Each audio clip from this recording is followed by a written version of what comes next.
On the show this week, we've got Belinda Agnew. She's a tech-focused entrepreneur. She's been in sales for a number of years, and her story is fascinating. She's been through many challenges and she's come out shining, and that's through lots of grit, determination, and mindset. So in this episode, we talk about quite a lot of different things. We go all over.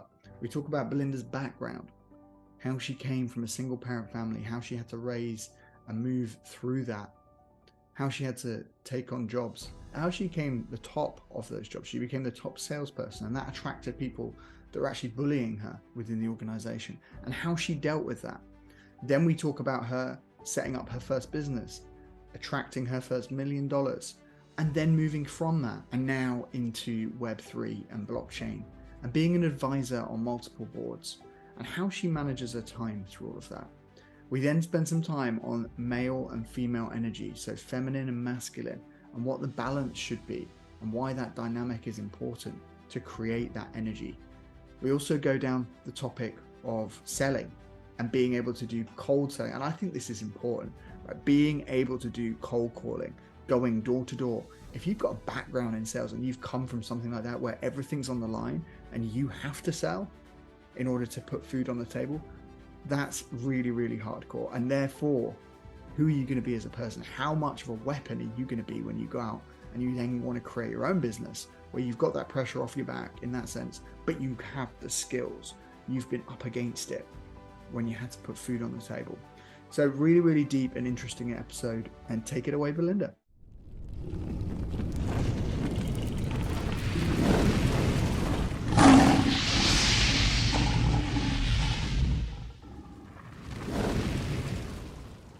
Belinda Agnew, welcome to the show. I know that you're this tech-obsessed entrepreneur. You're a complete brand builder and you're all about growth. Like, I've seen you go from strength to strength in terms of how you're helping companies grow. And you're a board member multiple times. You're blockchain and Web3 obsessed, like you're getting deep into that. It's all on my agenda.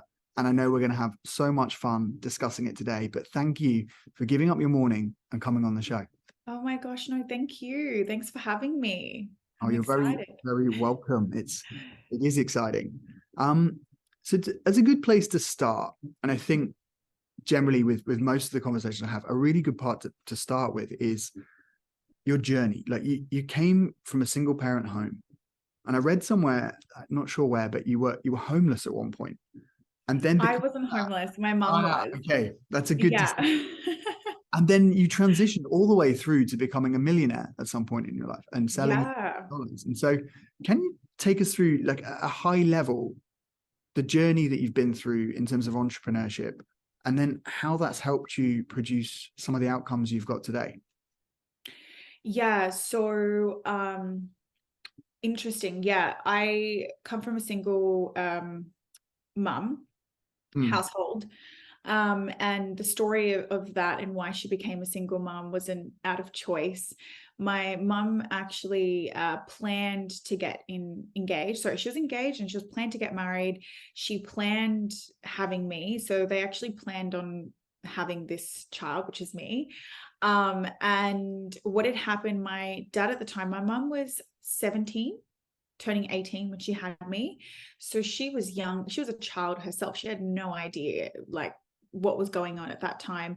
And my father was, I think, about 23, 22 at that age, which again, also pretty much a kid himself. And when my mum gave birth to me in the hospital, he came into the hospital and he basically said, look, I'm not ready to be a father and I'm not ready to have this child. So we have to give this child up for adoption, or if you decide to keep it, I'm going to leave. So my mom instantly said, of course, I'm not going to give my child up for adoption. I'm going to keep my child.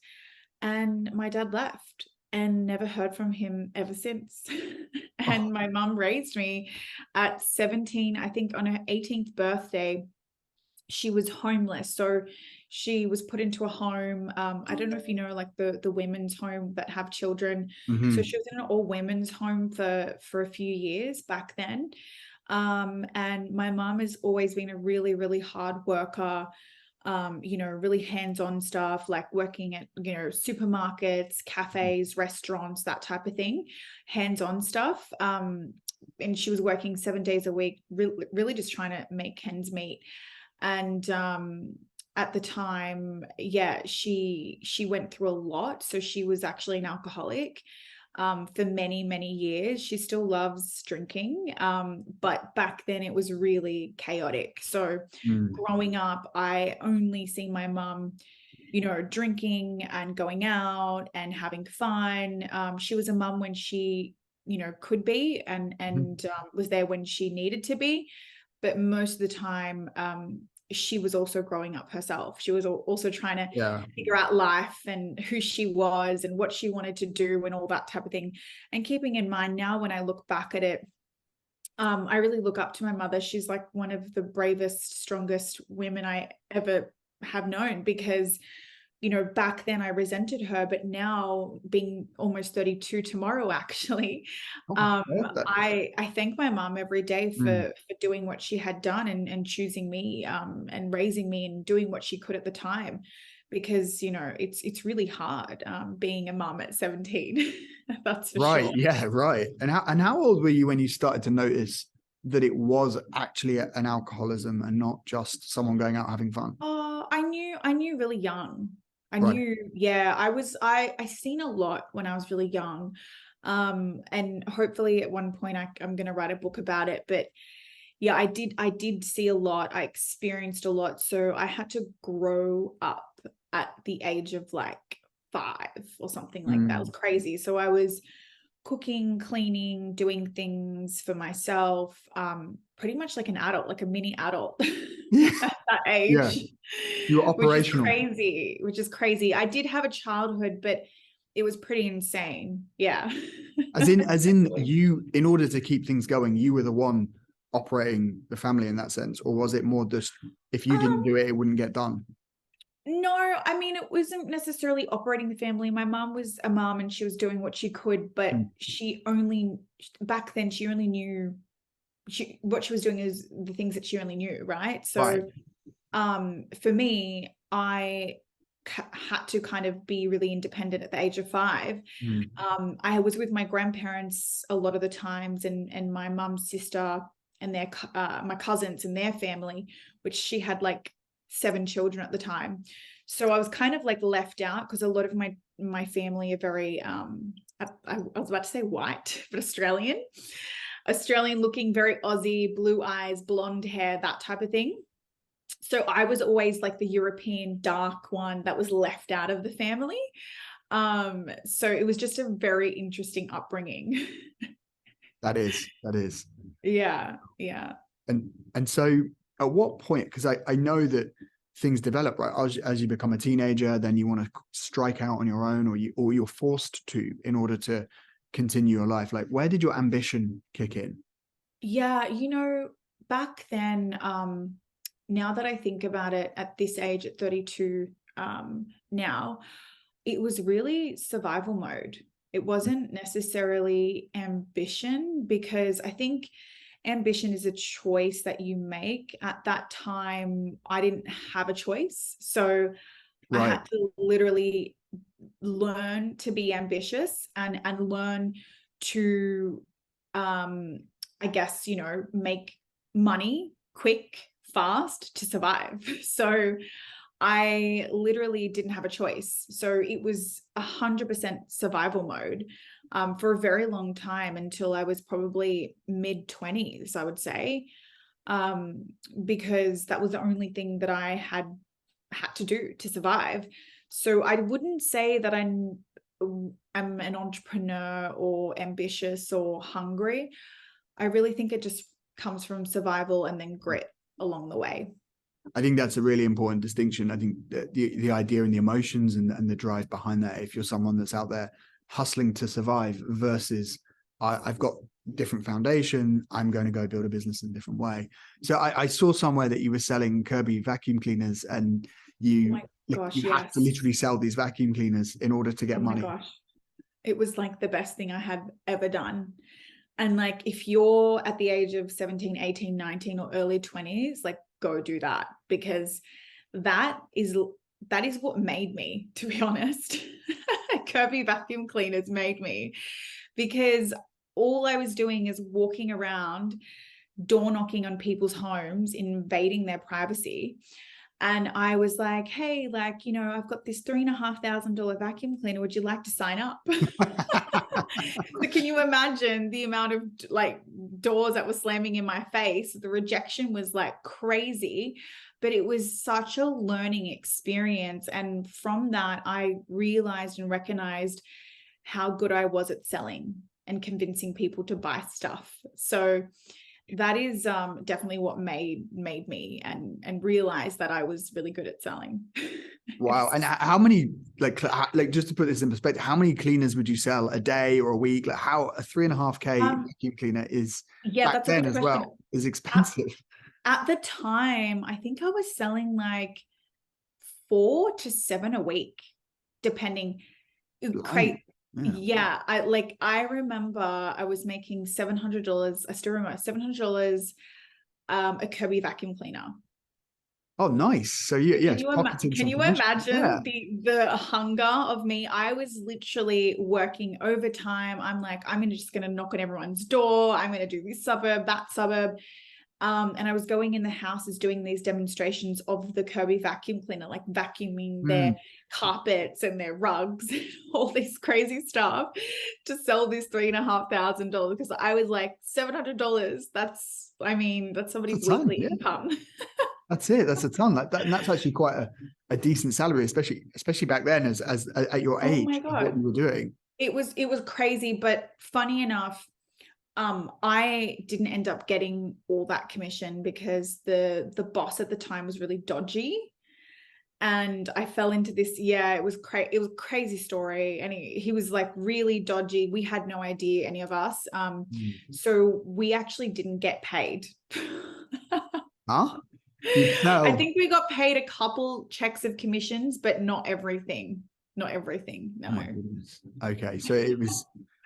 So it was like a learning experience. But what that gave you was this, ability to sell it. It showed you what you were capable of. Of course. Under pressure. Of course. And business is business. Never be emotional. So what? I was very emotional, and I trusted. Oh, you mean in terms of the boss and your relationship? Yeah, of the business course. will always take care of you. Yeah, that's a really. What tips would you give someone if they are looking at, say they've just lost their job, or say they are in survival mode through family circumstances or environmental circumstances, like in that, like being when you're in survival mode, what kind of tips would you give someone in order to help them today? Yeah, survival mode isn't fun. I wouldn't suggest people to be in survival mode. I think it's a really good way to push you and never give up. Like for me, I didn't have a choice, so I had to keep going no matter what. If I failed, I had to get back up. I didn't cry about it. This is why I'm still very strong and emotionless a little bit, because I always learned that you can't be emotional in business or transactions, because when your emotions get involved, things get a bit messy, and then things can go really kind of downhill, sour. So don't try and be in survival mode. Although it's a good way to push you, but I wouldn't recommend that at all. The tips that I would give, though, if you have recently been fired, or change of career, or you're not really loving what you're doing at the moment, or you're burning out, I would definitely always opt to working remotely. There's so much opportunity online in the digital world that we have in Web 2 and now Web 3. And a lot of people are missing those opportunities, which simply don't really know what to do. I would definitely start on LinkedIn, start building a personal brand, start talking about the skills that you can offer in video, in written content, in audio content, whatever it is that you feel comfortable with. And then from there, start actually building a personal profile, and opportunities will come to you. So, that would be my tip if you're looking to go into the entrepreneurial route. But if you're just looking for another job, then obviously make sure you choose that this job aligns with all the values, like in terms of culture fit and product that you're selling and business and the boss and the managers and so forth. Okay, so that's an important thing, right? So there's two routes there. There's one where, okay, we don't choose to go into survival mode. If we are, we need to get out of that and focus more on abundance and building our inside, right? And building our character and our attitude. But in terms of the routes you can choose, what if you're in a corporate career and you want to build a personal brand, yet you're worried that the employer will see your personal brand as a detachment from your commitment to the business? How does someone handle that? Oh my God. If your employer is not allowing you to build a personal brand, leave. That's a huge red flag. Huge red flag. That means that they don't have your best interest as an individual, as a person. And the best interest for them first is the business. It's always the people. And if they don't have that mentality, get out fast. Right. Okay. Yeah. That's not a place you want to be. That's not a place you can grow. Absolutely not. No. Okay, cool. And I've got it, right? I've got it. That's it. You founded Focus Group age 28. Like, how did you transition from selling Kirby vacuum cleaners to making your first million to like essentially building a business that was in tech, sales, recruitment, and then moving through that? Like, how did all of that play out? So Kirby vacuum cleaners, learned that I was very good at selling and convincing a lot of people to do things at a young age of, I think I was about 17, 18 at the time. From there, I went into call center. Again, I was selling, like crazy. I was always a top performer in a lot of the call center environments that I was put into. Learned really quickly that I was very good on the phone also. Then from there, I worked for a company called Open Colleges, which basically is like an education company selling courses online and over the phone to people, so consumers, not B2B. And then from there, I learned again in huge corporate world, there was like 100 plus staff, I think even more, I don't know, like 200 plus staff or something like that, a really big corporation. And all the salespeople, I was one of, I think it was two of us, but I was one of the two females in this sales environment. And there was like 50 of us.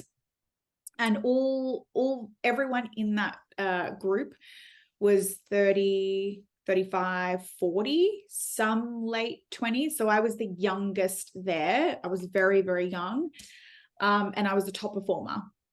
So from that came politics, jealousy, and a lot of hating, a lot of bullying in the corporate environment, because I never showed up on time. I was always late. I always called in sick.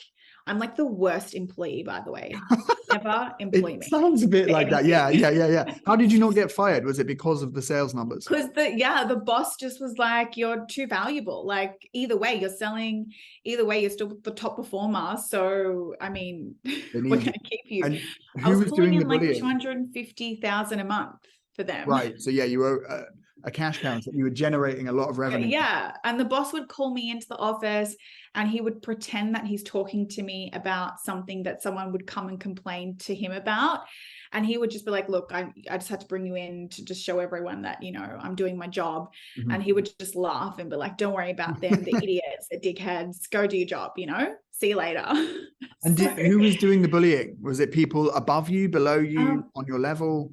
Around me. So sales, predominantly the salespeople that were competing with me. So they would say stuff like, oh, she's using, her voice and saying the wrong things and she's manipulating them to buy these things. And, obviously everything's recorded. So the boss would listen to everything and, he'd be like, what are you talking about? You're just making up a ton of shit to, like get her pissed off. Anyway, long story short, got bullied out of that, cried, left, quit. And it got the better of me basically. But I thank God every day that happened, because from that I went into my own business. I actually partnered with a guy, a migration company, And then from that, quickly realized I was doing all the work, all the legwork. So I didn't really need him except for the license. His client then poached me and said, B, come work for us. And I said, no, let's become business partners. And he was one of the biggest RTOs in Australia. It was called AIPE at the time. Really, really big like a university, but an RTO in Australia. I don't know if you know what that is, but like diplomas and certificates. Right. And then I started a company called Open Education, which was my first ever company. And then we hired, I think, like 20 people in our second month or something. It was crazy. And then we just like blew up. And I think we ended up getting 60 people in the end. And then the RTO started to go downhill. The government legislation started to come through. I seen it early and I said, I'm out. And then I took my cash, I exited the company, and then I left. And then I started Focus Group, the recruitment agency. Wow. And you're all doing that still while quite young. Yeah, I was 24 when I was 23 when I started. And then I exited when I was around 26, something like that. How did that feel? It was crazy. I mean, I made so many mistakes. I spent so much money on dumb stuff. And back then, now I look at it, I'm like, I wish I never did that. Like, I was flying first class to New York, like thinking I was some billionaire, like living in these. I mean, you entrepreneurs know what I'm talking about because we all go through this. And I was just like bawling. Like, I was going to designer shops, like spending my money on all this crazy stuff. Literally wasted a lot of my money, which I regret, but I kind of don't because it was an experience. And then I started Focus. Yeah. Right. Yeah. I mean, sometimes life experiences and having those are part of what we go through, right? Like you flying around on first class jet, like that is something you kind of have to oh my God, it was go insane. through and then understand. And then maybe the next time you have big money, you don't play it out that way. Right. Of course. Yeah. Never again. But again, it's cool to have had those experiences once and to enjoy that period at the time. I think looking back, yeah, we've all made those mistakes with money. If you don't respect money, it doesn't respect you. That's what I've learned. And how is that playing out now? Like, what would you do differently now with money? Look, I'm not going to say that I'm super frugal. Like I love to spend. I love, spending money. But I am much leaner and more aware of where I'm spending it. Versus before I was very like, oh, like I'll just like drop. I mean, this is crazy. Like I'll drop like $6,000 or like $10,000 in a bag, for an example. Whereas now I think about where I'm spending my money and what it's giving me in return. There's a process you go through, an evaluation process there. Correct. Like not just the ROI, like you invest your money so you get a return on investment, invest your money so you get recurring revenue. If you have recurring revenue and you have investments and dividends coming from multiple avenues, then you can definitely go and spend your money on things like that. But if you don't have recurring revenue and you just have a job that's paying you a salary, then that's a different story, So yeah, invest your money wisely. Yeah, use it for purpose. Okay, so the Web3 revolution. I've seen you getting very involved with blockchain, the Web3 revolution, and X-enabler as well. And so how do you fit into that? And what is the company doing in this space? So Focus Group, by the way, is still around. I'm just a non-exec on that at the moment. So it's a boutique recruitment agency. We still scale a lot of tech talent in the Web2 space. And then X-enabler, I recently became a partner of, which is a development company, innovation house. So we build products in the Web2 and Web3 space, and we also scale out. So we're back-end. We've got about 75 software devs. And then we've also got developers in blockchain, Solana, Solidity that build projects within Web3 as well. So yeah, we're doing really cool things in that space. Web3 is very early. We're still very far away from a lot of things. Right now, it's very smoke and mirrors. So there's a lot of people that talk about a lot of stuff happening in the Web3. It has a very bad reputation right now from FTX and what happened with that. And then obviously a lot of other things.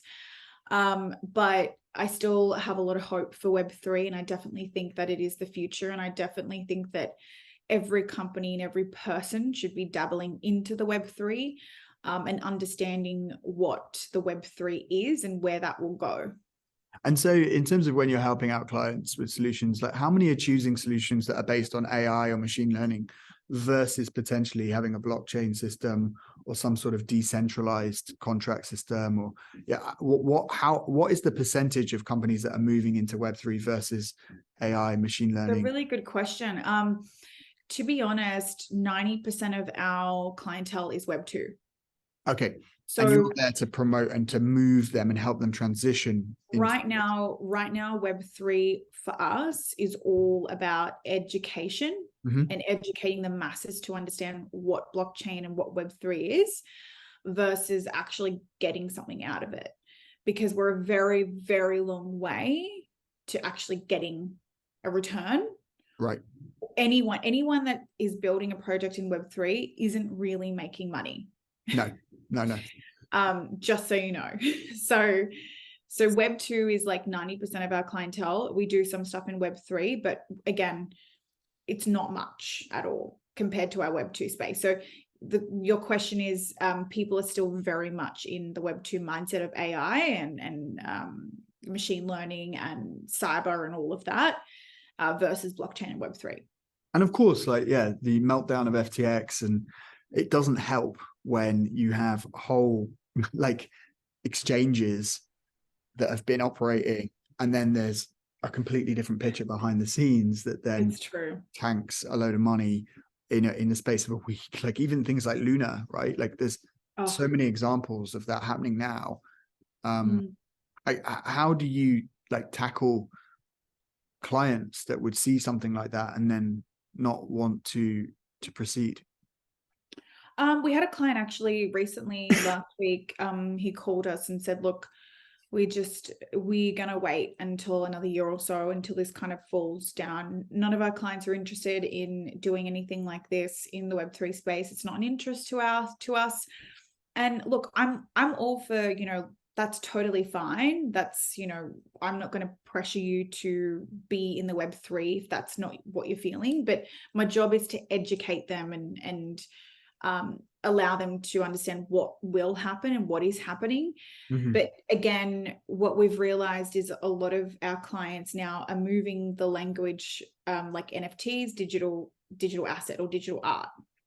So the wording is different. And then Web3 is like, we'll talk about certain other elements of the Web3 versus saying the Web3 versus saying NFT. So people don't get like a bit, even like, for an example, there's big brands now that don't really say NFTs. They're just talking about digital assets or digital art, really. So it's the wording that people are changing. So they're still doing stuff in the Web3, but they're just using different words that people wouldn't really know that they're doing it in the Web3. Right. And obviously they're not bucketing everything under one headline like crypto or some sort of correct. Yeah. So it's the same as like feminists, and like, you're not going to talk, you say it in different ways. Like you can't specifically bash feminists or say certain things, especially as a male. So you have to be very, very careful with your words. It's the same as Web3. You just have to be very careful with what you're saying and the wording around it, because it doesn't have it has a bad name. Doesn't have a right. It's been branded and everything then gets put on that one word, and that becomes a definition. And then it's associated with losing money, not making money, not innovation. It's associated with fear, and regulation should be involved in certain ways, which of course we believe there is a place for that. It's just, how does that transpire? Yeah.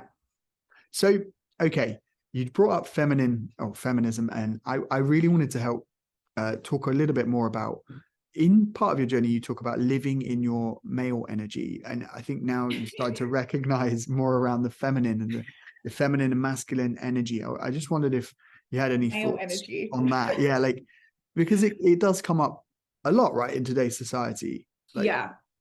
what are your thoughts on that kind of topic, and how can that help people?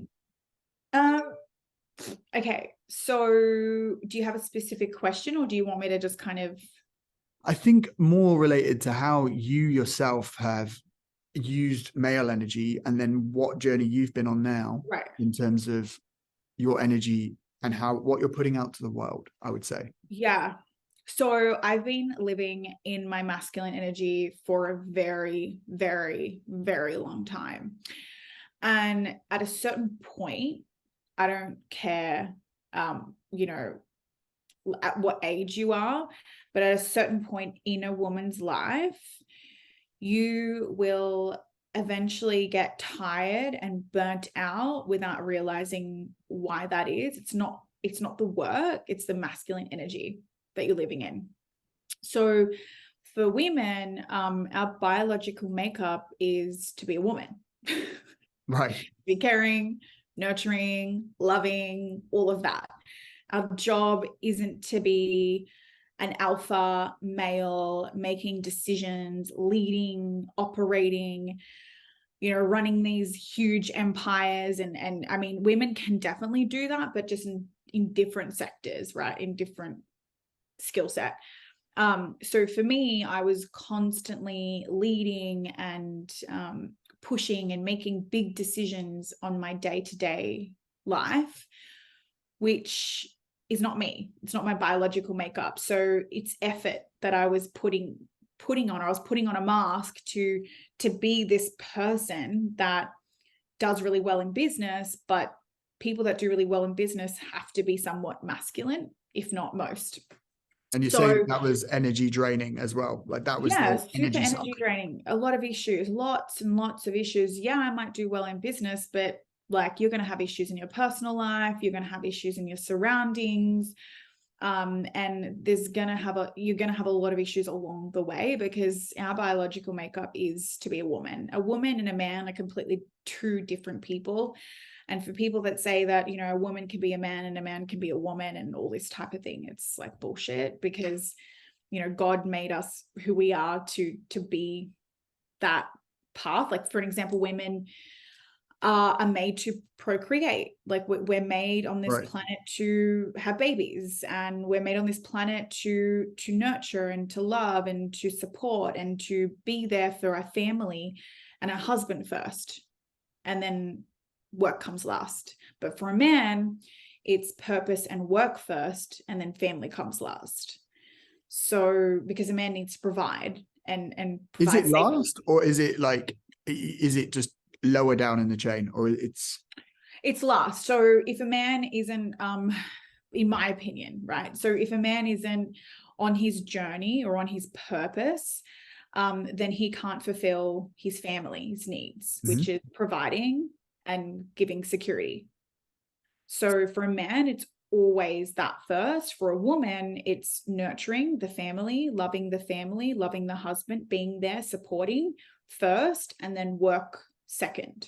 And I think it's what we call out right now. I think what you're saying as well is that it's not that they couldn't do those things. It's that the best reflection of themselves would be to have it in that order. So they are loving their family by going out there and delivering on those tendencies that are innate within them, to go out. It's pretty simple. Like, just don't change what God created. And then what happens with that? Then life flows more harmoniously, or yeah, like, I mean, I've been in many relationships where I've made more money than my partner, and it never works ever, because the woman will always end up resenting and disrespecting the man because he's not leading. In terms of financial sense. And the man will end up resenting the woman because he doesn't want to be with an alpha woman. He doesn't want a woman walking around leading and controlling and directing and being bossy. Like, that's just not a woman's job.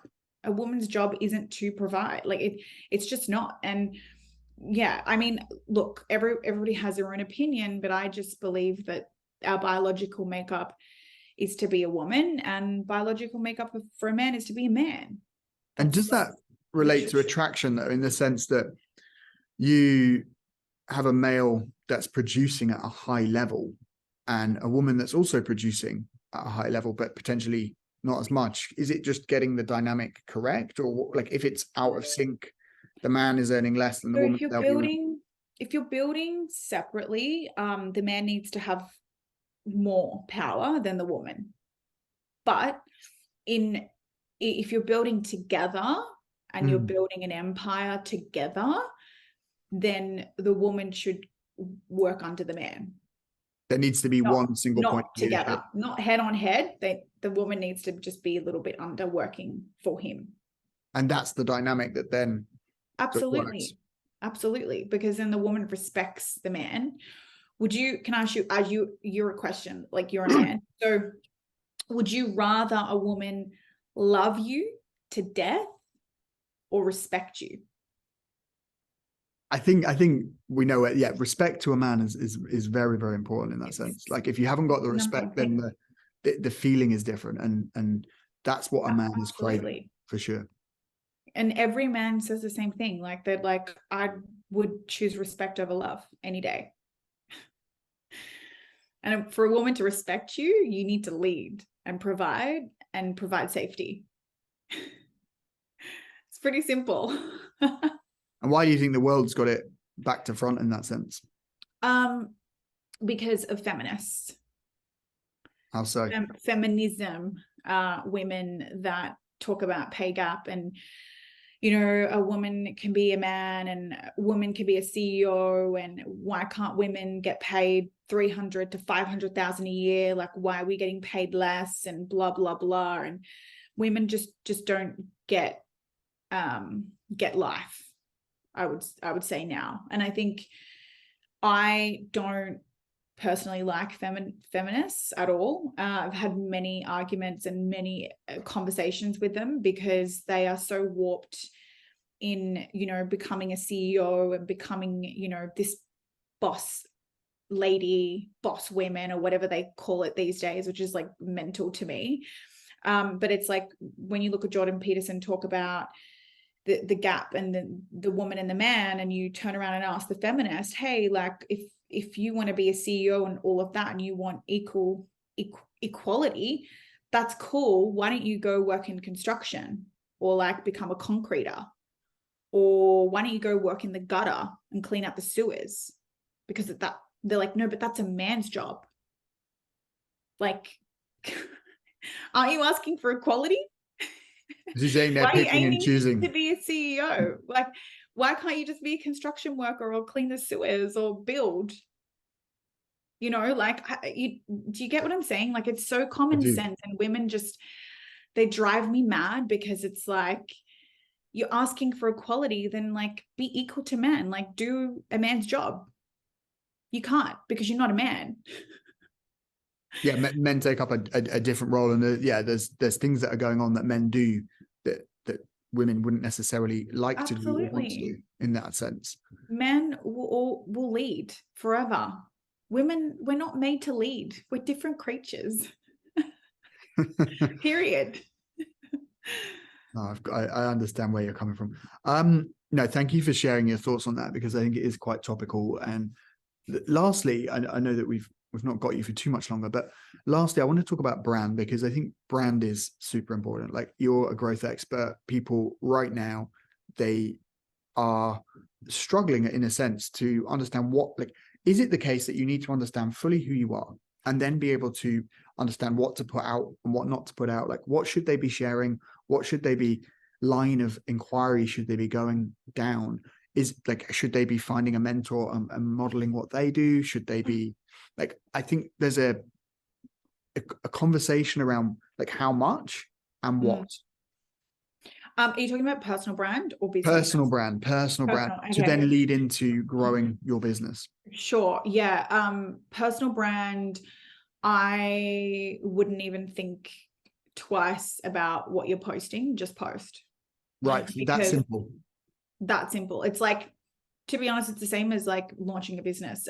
If you have a product, I wouldn't even be thinking about the logo and the brand concept and how I'm going to launch it and what I'm going to do. I'd be like, I'm going to build a landing page. I'm going to put the product, I'm going to post it, and I'm going to show the market, and the market will show me whether they like it or not. The feedback. And then you start tweaking. It's the same as a personal brand. Post whatever you feel that you want to post about or talk about, and then the market will tell you whether they like that or not. And then stick to what is getting more engagement. And then obviously if there's posts that you really want to talk about and not many people are engaging on it, still do that, but just be very minimal on it. I wouldn't say try and figure out a roadmap or speak to a mentor. I think that's all pretty crazy and intense. I think you just need to post and start, and then from there you'll figure it out. And is brand the kind of accumulation of kind of someone would come to you because they know you're an expert in XYZ, and should you be having that intention in mind, or is it literally, I'm interested in this, I'm going to put it out there, and hopefully the world loves it? Yeah, again, that's a really good question. So with the content, obviously don't have a roadmap like a roadmap of what you're going to post every day, but have an intention of what you're going to do. So for an example, I post probably more personal stuff than business stuff, because that's just what I enjoy the most and I get the most engagement on that. So I will do probably like 4 personal posts and then 1 business post a week. But some people do like 4 business posts and then 1 personal. It doesn't really matter, but make sure you have the right intention of what you're trying to post or what you're trying to push out or what message you want people to remember you of, and then stick to that. And where should people be posting? Like, is there a particular channel? If you're in B2B, LinkedIn, B2C, Instagram, Twitter, Twitter's business too, but Instagram, Facebook, TikTok. But B2B, definitely LinkedIn for sure. And how many people do you think are missing a trick on LinkedIn? Oh my God, so many. I literally tweeted that this morning. Oh, really? Yeah. I'm like, if you're not on LinkedIn, you're definitely missing out on a lot of opportunity. Yeah, it's become like it's still organic, right? There's a whole... It is. Look, it's annoying because I get hit up every day on LinkedIn somebody trying to sell me something or like have a meeting with me or waste my time. There's a lot of vetting process in LinkedIn more than other channels. But to be fair, like this, I'll make a statement. If it wasn't for LinkedIn, there's no way I would be involved in so many companies. There's no way I would have so much success in my career if it wasn't for LinkedIn. LinkedIn has provided 90% of my opportunities. Right. So it's important because you've got a lot going on. Like literally you have a lot of, if you look at your LinkedIn and all the different businesses that I know that you're involved in from your website, like how do you manage your time in that sense? Like how are you like allocating? So I'm non-exec. So I only just advise on these companies. So I have like 1 meeting a month with these brands. And then I put my time into my brands, which is Xenabler, and then other things that I'm a co-founder on. But, you know, I structure my time and where it needs to be. And I'm very productive with where my time needs to be. I don't waste too much time. I just do what I'm good at. And then I send or push the rest to the other people. Yep. So you delegate out on the stuff. Yeah. And then where you are, your special secret sauce, that's where you're focused, and you spend the majority of your time on that. Yeah. That's really key. I think that will help a lot of entrepreneurs. Belinda, thank you. You've really shared some real tidbits and some tips that I think people can put directly into action. And I think this is actually going to change a lot of people's lives in the sense of just all of the different topics you've shared, especially around feminine and masculine, around brand building, around blockchain, and where can someone come and find you, and where can they do it in a non-annoying way, right? We don't want people just spamming you. Yeah, of course. No, you can follow me on LinkedIn. I'm always on LinkedIn and messaging people there. It's just Belinda Agnew. It has got like a little unicorn next to it, so you won't be able to miss it. And then I've got my Twitter, which is belindaagnew.eth, and then also my Instagram is belindaagnew.eth as well. And then I've got a personal website, which is belindaagnew.com. I love it. Even the ETH address as well. That's something that most people should be doing to get ahead of that. That's become the new website. I know, .eth. Yeah, it's great. You have to. Thank you. No, thank you so much. It is a pleasure to talk to you. And you've shared a wealth of wisdom here today. No, likewise. Thank you so much. I appreciate your time. Thanks, Tim.